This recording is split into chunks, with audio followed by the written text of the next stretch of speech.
පළාත් පාලන මැතිවරණය 2025. මෙම මැතිවරණය මෙරට 17 වෙනි පළාත් පාලන මැතිවරණයයි.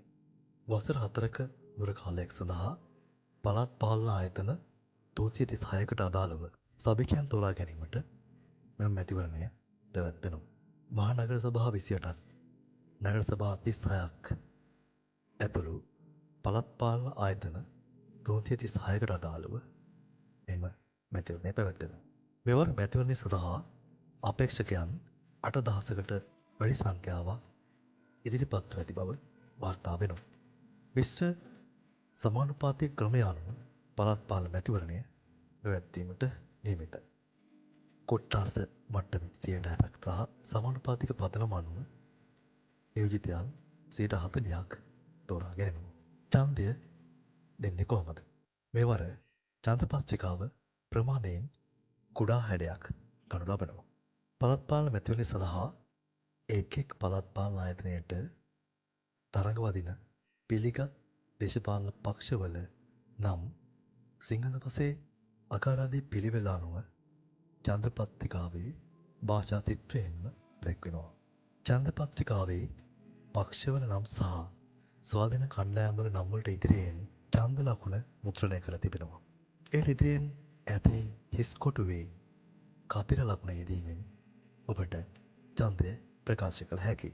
ඡන්දය ගණන් කිරීමේ මධ්‍යස්ථාන පිහිටුවා ඇත්තේ කොහොමද? යම් කොට්ටාසයක එක් ඡන්ද පොළක් පමණක් ඇති විට එම ඡන්ද පොලේදී ඡන්ද ගිණියතු අතර එකකට වැඩි ඡන්ද පොළ සංඛ්‍යාවක් කොට්ටාසයක ඇති විට තේරීම් භාර නිලධාරියා තීරණය කරන ඡන්ද පොළකදී ඡන්දය ගණනය කිරීම සිදු කරනවා. සභිකයන් තෝරා පත් කරගනු ලබන ආකාර කිහිපයක් වෙනවා. කේවල කොට්ටාස මට්ටමින් සභිකයන් තිරණය කිරීම, බහු කොට්ටාසවලට අනුව සභිකයන් තිරණය කිරීම, සමානුපාතික පදනම යටතේ සභිකයන් තිරණය කිරීම, කාන්තා පදනම යටතේ සභිකයන් තිරණය කිරීම වශයෙන් වෙනවා. සභාපති, උපසභාපති හා නගරාධිපති, නියෝජ්‍ය නගරාධිපති තෝරා පත් කරගන්නේ කොහොමද?